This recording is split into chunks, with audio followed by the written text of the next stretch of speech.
Video शुरू करूं उससे पहले मैं आपको बताना चाहता हूं कि मैंने 4000 से अधिक वीडियोस और 200 से अधिक कोर्स क्रिएट किए हुए हैं जो डिफरेंट यूनिवर्सिटी के यूजी और पीजी सिलेबस के अकॉर्डिंग है। इसके अलावा हमने यूपीएससी इकोनॉमिक्स ऑप्शनल का कोर्स क्रिएट किया हुआ है, इंडियन इकोनॉमिक्स सर्विसेज के कोर्स हमारे पास हैं। इसके अलावा हमारे पास गेट का कोर्स हमारे पास है, यूजीसी नेट का सिलेबस हमने कवर किया हुआ है। तो ये सारे के सारे कोर्सेज आपके लिए अवेलेबल है हमारी ऐप विष्णु इकोनॉमिक्स स्कूल में।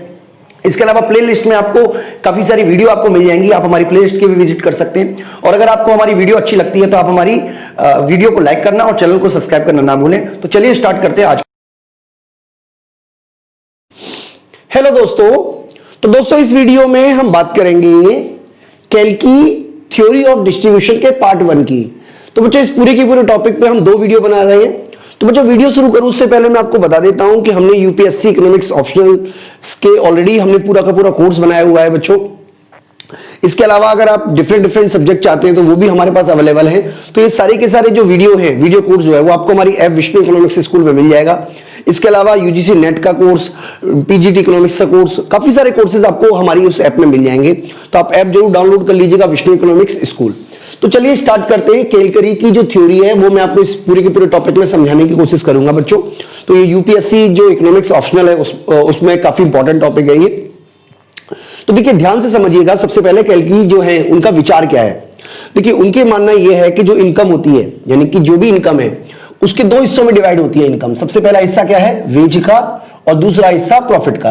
यानी कि जो लेबर है, ठीक है, यानी कि जो लेबर वर्ग है उसको मिलता है वेज, और जो इंटरप्रेन्योर है उसको मिलता है प्रॉफिट। तो 2 ही लोगों को माना, ये हमारा कैल्की का है। तो ये कार्लडोर की जो थ्योरी है उसी से काफी मैच करता है। कार्लडोर ने भी 2 चीजों को माना था, वेजेस और प्रॉफिट को। उसी तरीके से ये भी 2 ही चीज मान रहे हैं। इनकम का हिस्सा या तो वो वेज के रूप में चला जाता है और प्रॉफिट के रूप में चला जाता है। लेकिन कितना हिस्सा वेज के रूप में जाएगा और कितना हिस्सा प्रॉफिट के रूप में आएगा, ये डिपेंड करता है मोनोपोली पावर, यानी कि मोनोपोली डिग्री के ऊपर। जैसे मैं आपको एग्जांपल के रूप में समझा देता हूं। जैसे मान लीजिए इनकम जो है, मतलब हम नेशनल इनकम की बात कर रहे हैं, वो 100 रुपए है। तो इसमें से जो वेज है, मान लीजिए वेज को मिलेगा 40 रुपए और प्रॉफिट के रूप में मिल गया 60 रुपीज, ठीक है। तो इस तरीके से 2 हिस्सों में डिवाइड होती है। लेकिन वेज के रूप में जो ज्यादा मिलेगा या कम मिलेगा, ये किस बात पे डिपेंड करता है, ये डिपेंड करता है मोनोपोली, डिग्री ऑफ मोनोपोली, यानी कि मोनोपोली की पावर कितनी है। तो मोनोपोली की अगर पावर ज्यादा है, यानी कि अगर मोनोपोली पावर ज्यादा है तो जो वेज का हिस्सा है वो कम होगा और पी का हिस्सा ज्यादा होगा। और अगर मोनोपोली पावर कम है तो वेज का हिस्सा ज्यादा होगा, पी का हिस्सा कम होगा। यही हम आपको समझाने की पूरी कोशिश करेंगे इस पूरे के पूरे वीडियो के थ्रू। तो बच्चों इनका जो बेसिक कंसेप्ट है वो सबसे पहले आप समझ लीजिए। नंबर 1 बात आपको याद रखनी है कि इस विचार में ये माना गया है कि जो भी हमारी इनकम होती है वो वेज और प्रॉफिट के रूप में डिवाइड हो जाती है। दूसरा उन्होंने माना है कि कितना हिस्सा वेज के रूप में मिलेगा, कितना हिस्सा प्रॉफिट के रूप में मिलेगा, ये बात करता है मोनोपोली पावर के ऊपर। तो बच्चों मोनोपोली पावर में एक लर्नर की थ्योरी है। लर्नर की थ्योरी अगर आपको देखनी हो तो हमारे जो मोनोपोली है, मोनोपोली का एक चैप्टर है उसके अंदर मिल जाएगी। तो माइक्रो इकोनॉमिक्स की थ्योरी है लर्नर थ्योरी, जिसमें उन्होंने ये फॉर्मूला दिया था कि जो मोनोपोली पावर है, ठीक है, वो डिपेंड करता है AR minus MC upon AR पर। यानी कि ये जो म्यूट है, इस ये हमारा ये वाला हिस्सा जो है ये मोनोपोली पावर को दिखा रहा है, ये मोनोपोली पावर को दिखा रहा है कितनी मोनोपोली पावर है। AR मतलब मैं यहां लिख देता हूं बच्चों, AR मतलब एवरेज रेवेन्यू,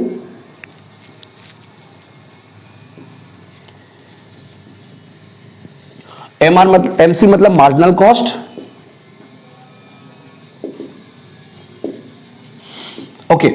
तो इसका मतलब क्या हुआ, यहां पे इसका मतलब होता है मोनोपोली पावर। मैं लिख देता हूं यहां पे monopoly power, degree of monopoly power. तो जो मोनोपोली पावर की जो डिग्री है वो किस पे डिपेंड करती है, AR minus MC upon AR। यानी कि जो लर्नर का फार्मूला था उन्हीं को उन्होंने यूज किया। लेकिन लर्नर का जो फार्मूला है वो माइक्रो इकोनॉमिक्स के लिए यूज होता है, और जो कैल्की थे उन्होंने इसी फार्मूले को मैक्रो लेवल पे, यानी कि पूरे के पूरे इकोनॉमी के लेवल पे प्रूव किया या यूज किया और बताया किस तरीके से नेशनल इनकम का जो डिस्ट्रीब्यूशन होता है वो भी डिपेंड करता है मोनोपोली पावर के ऊपर। यानी कि इसी वाले फार्मूले का यूज किया। तो बच्चों ये वाला फार्मूले का यूज हम आगे करेंगे, किस तरीके से डेरिवेट होता है। तो इस फार्मूले को आप याद रखिएगा। मैं नंबर 1 यहां पे बोल देता हूं इसको। तो यहां पर बच्चों मैं आपको टॉपिक शुरू कराऊं उससे पहले आप समझ लीजिए कि मार्जिनल कॉस्ट क्या होता है। तो अकॉर्डिंग टू दी कैल्की थ्योरी, मार्जिनल कॉस्ट का मतलब होता है एडिशनल कॉस्ट, ठीक है। मार्जिनल कॉस्ट का क्या मतलब है, मार्जिनल कॉस्ट में 2 तरीके की कॉस्ट शामिल होती है। एक तो कॉस्ट ऑफ लेबर, ये जो लेबर है ये केवल ओनली मैनुअल लेबर है, यानी कि जो शरीर से काम कर रहा है। जो व्हाइट कॉलर लेबर है वो सारे के सारे कैपिटलिस्टिक में उन्होंने शामिल कर लिए, यानी कि उनके विचार है कि इसके अंदर केवल वही लेबर आएंगे जो कि श्रम से काम करते हैं, मैनुअल लेबर है।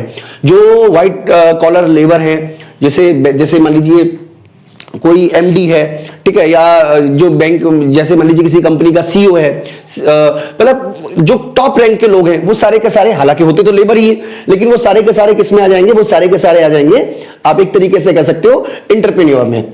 तो यहां पे एक तो लेबर की कॉस्ट शामिल है, दूसरा रॉ मटेरियल की कॉस्ट शामिल है, तो इन दोनों को मिलाकर उन्होंने इसको मार्जिनल कॉस्ट माना, ठीक है। इसके अलावा जो प्राइस माइनस एमसी, यानी कि आप कह सकते हो कि जो प्राइस है उसमें से अगर आप मार्जिनल कॉस्ट को माइनस कर दोगे तो ये जो बचेगा वो प्रॉफिट बचेगा, ठीक है। और जो प्रॉफिट है उसमें किस किस की चीज शामिल होती है, एक तो जो एंटरप्रेन्योर को जो प्रॉफिट हुआ है, इसके अलावा जो ओवरहेड कॉस्ट है जैसे इंटरेस्ट है, डेप्रिसिएशन है और सैलरी है। तो इसका मतलब क्या हुआ बच्चों, यहां पे आप समझ लीजिए कि मान लीजिए आपने 100 रुपए का सामान आपने खरीदा, बेचा और 40 रुपए की आपकी ये वाली कॉस्ट आ गई, तो 60 रुपए के अंतर्गत क्या शामिल है, 60 रुपए के अंदर शामिल है एक तो एंटरप्रेन्योर का प्रॉफिट, या जो इंटरेस्ट है, या जो डेप्रिसिएशन है, या जो सैलरी है, सैलरी मतलब व्हाइट कॉलर व्यक्ति की सैलरी। तो ये सारे का सारा 60 रुपीज में शामिल है। तो थ्योरी को समझें बच्चों, थ्योरी बहुत सिंपल सी है, मैथमेटिकल टूल के थ्रू हम इसको समझाएंगे। उससे पहले आप ये 2 अजम्पशन समझ लीजिए, बल्कि 3 अजम्पशन समझ लीजिए। सबसे पहला तो हम ये मान के चलेंगे कि हर फर्म जो है वो अपनी मैक्सिमम कैपेसिटी से कम पर काम कर रही है। इसका मतलब आप मोनोपोली की कंडीशन में हो, मोनोपोलिस्टिक की कंपटीशन में हो, क्योंकि जो परफेक्ट कंपटीशन होता है वहां पे तो फर्म जो है वो अपनी फुल कैपेसिटी से काम कर रही होती है, किसी भी तरीके की एक्सेस कैपेसिटी नहीं होती। लेकिन इस केस में एक्सेस कैपेसिटी होती है। एक्सेस कैपेसिटी का क्या मतलब हुआ कि जो प्राइस है वो ज्यादा होगा मार्जिनल कॉस्ट से, ठीक है। ये एक्सेस कैपेसिटी का बेसिक फंडा है, क्योंकि अगर एक्सेस कैपेसिटी का पूरा यूज हो रहा है तो प्राइस और मार्जिनल कॉस्ट हमेशा बराबर बराबर होंगे। दूसरा हमने ये माना है कि in the short run SSC equal to SMC, यानी कि यहां पर ये मानने की कोशिश की गई है कि जो एवरेज कॉस्ट है और जो मार्जिनल कॉस्ट है वो बराबर बराबर आती है। इसका मतलब हम कांस्टेंट कॉस्ट इंडस्ट्री की बात कर सकते हैं। तो आप समझ लीजिएगा, अगर वैसे तो डायग्राम का उन्होंने यूज नहीं किया, पर अगर डायग्राम बनाते तो एसी और एमसी दोनों इस तरीके से होते कांस्टेंट कॉस्ट इंडस्ट्री की तरह। इसके अलावा बच्चों उन्होंने इम्परफेक्ट मार्केट को लेकर चले, यानी कि मार्केट में इम्परफेक्ट होता है। इसका मतलब उन्होंने माना कि या तो मार्केट में मोनोपोली होगा या ओलिगोपोली होगा। परफेक्ट कंपटीशन को उन्होंने पूरी तरीके से इग्नोर कर दिया अपनी की पूरी की अप्रोच में। तो बच्चों मैथमेटिकली हम आपको समझाने की कोशिश करेंगे, मैं उम्मीद करूंगा कि आपको समझ में आ जाएगा। देखिए सबसे पहले तो आपको यह समझना है कि ये जो हिस्सा, ये वाला जो फॉर्मूला है, ये मोनोपोली ये वाला लर्नर का ही है, यानी कि यहां पे हम देखिए mute equal to P minus M upon P. तो इसका मतलब है मोनोपोली पावर जो है वो प्राइस में से माइनस कर दोगे मार्जिनल कॉस्ट माइनस पी, तो इस तरीके से आपको क्या निकल जाएगा, मोनोपोली पावर निकल जाएगा। क्योंकि एवरेज कॉस्ट और मार्जिनल कॉस्ट को हम यहां पे बराबर बराबर मान चुके हैं, देखिए यहां पे हमने इसको बराबर बराबर माना था, इसलिए अब हम मार्जिनल कॉस्ट को यानी कि एम को ए के बराबर बोल रहे हैं। इसका मतलब मार्जिनल कॉस्ट और एवरेज कॉस्ट बराबर बराबर है।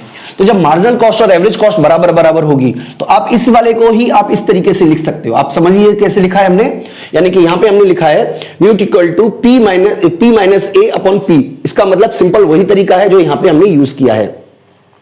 अब हम क्या किया, इसमें इसको यहां पे हमने मल्टीप्लाई कर दिया। इसका मतलब इसको हम बोल सकते हैं, ठीक है, मैं यहां पे यू बोल रहा हूं ताकि आपको कंफ्यूजन ना रहे। तो हमने यहां पे लिखा है U P equal to P minus A, ठीक है। तो यहां पे आपको बहुत ही सिंपल तरीके से समझाने की कोशिश कर रहे हैं बच्चों।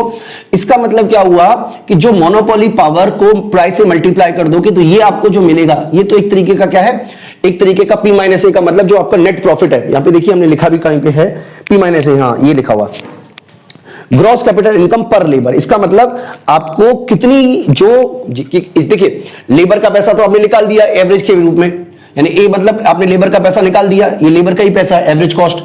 यहां पे हमने बताया था ना एमसी और इक्वल टू एसी, तो एक तरीके से लेबर का पैसा निकाल दिया। तो ये जो बचेगा ये प्रॉफिट बचेगा, किसका प्रॉफिट है, कैपिटलिस्टिक का, यानी कि gross capital income per unit की इनकम है। अब यहां पर अगर हम मान लें कि 5 रुपए की पर इनकम हो रही है तो एक्स यानी कि क्वांटिटी से मल्टीप्लाई कर दे। मान लीजिए ये हमारी जो एक्स है, देखिए कई जगह ऐसा एक्स लिखा है, कई जगह ऐसा एक्स लिखा है, दोनों का मतलब एक ही है, मैं आपको पहले ही बता देता हूं। तो मान लीजिए क्वांटिटी से मल्टीप्लाई कर दोगे, यानी कि एक्स से मल्टीप्लाई किया दोनों तरफ किया, तो उसी को हम ऐसे लिखा है X P U equal to X minus P A. तो इसका मतलब ये वाला जो हिस्सा है ये क्या बता रहा है, ये हम बता रहे हैं हमारी gross capital income of one firm. यानी कि यहां पर हमें ये समझना है कि इसका मतलब ये तो है हमारा पर यूनिट प्रॉफिट, ठीक है, सिंपल शब्दों में कहें, या per unit gross capital income, और यहां मल्टीप्लाई कर दोगे एक्स से तो ये टोटल इनकम हो जाएगी, यानी कि gross capital income for one firm. ठीक है, ये 1 यूनिट की इनकम है, ये टोटल इनकम है। और अगर आप इस सिग्मा जोड़ दोगे, यानी कि जितनी भी फर्म है सभी की इनकम को जोड़ दोगे, तो ये बन जाएगा gross capital income of all firm. यानी कि ये वाला हिस्सा तो माइक्रो लेवल पे हो गया, ठीक है, this one is micro level पे, ये वाला हिस्सा हो गया, और ये जो है ये मैक्रो लेवल पे हो गया।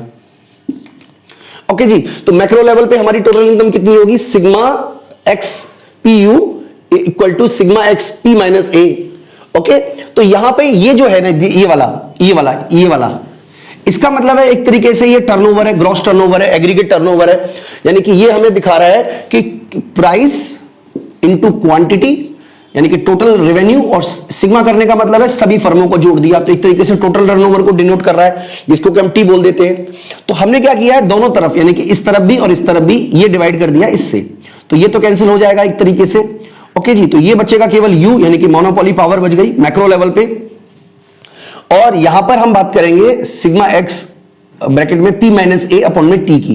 तो इसका क्या मतलब है, हम ये समझ लेते हैं, पहले इसका मतलब हम समझ लेते हैं। इसका क्या मतलब था, इसका मतलब है weighted average of macro degree of monopoly U, और ये बचेगा हमारे पास नेट, ये बचेगा। तो इसका क्या मतलब है वो मैं आपको समझा देता हूं, अच्छी तरीके से समझ लीजिए। ये मैक्रो लेवल पे दिखाया हुआ है कि मैक्रो लेवल पे बार का मतलब है मैक्रो लेवल पे जो मोनोपोली पावर है, ठीक है, वो किस पे डिपेंड करती है, वो डिपेंड करती है पी और ए पर। तो बच्चों यहां पर हमें ये समझना है कि जितनी मोनोपोली पावर ज्यादा होगी, यानी कि जितना हमारी यू की वैल्यू ज्यादा होगी, उतना ही ये जो गैप है ये ज्यादा होगा, और जितनी यू की पावर कम होगी उतना ही ये जो गैप है ये कम होगा।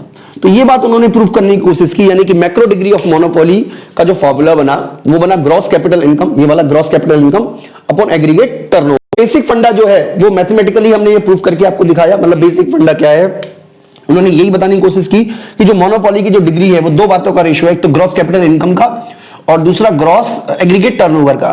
तो अगर हम इस फॉर्मूले को भी देखें तो हम कह सकते हैं कि अगर ग्रॉस कैपिटल इनकम ज्यादा है, यानी कि इसका मतलब क्या हुआ कि जो पी माइनस ए का डिफरेंस ज्यादा है, ठीक है, तो आप कह सकते हो कि मैक्रो मोनोपोली डिग्री ज्यादा होगी, और अगर ये प्रोपोर्शन कम है तो मैक्रो डिग्री ऑफ मोनोपोली कम होगी। तो इसका मतलब क्या हुआ कि अगर हमने ये समझा अभी तक कि अगर हमारा P माइनस ए यानी कि ग्रॉस कैपिटल इनकम ज्यादा है तो मोनोपोली डिग्री ज्यादा होगी, जो कि वो बताना चाह रहे हैं। इसका मतलब वो यही कहना चाह रहे हैं कि एक जो लेबर डिवाइड होता है, यानी कि जो इनकम डिवाइड होती है वो डिवाइड होती है y में, y equal to W upon P, और कितना डिवीजन होगा ये किस पे डिपेंड करता है, मोनोपोली पावर के ऊपर। तो बच्चों पहली वीडियो में हमने यही सीखा, दूसरी वीडियो में इस कंसेप्ट को हम आगे बढ़ाएंगे ताकि आपको अच्छी तरीके से कंसेप्ट समझ में आ जाए। अभी के लिए इतना ही, थैंक यू।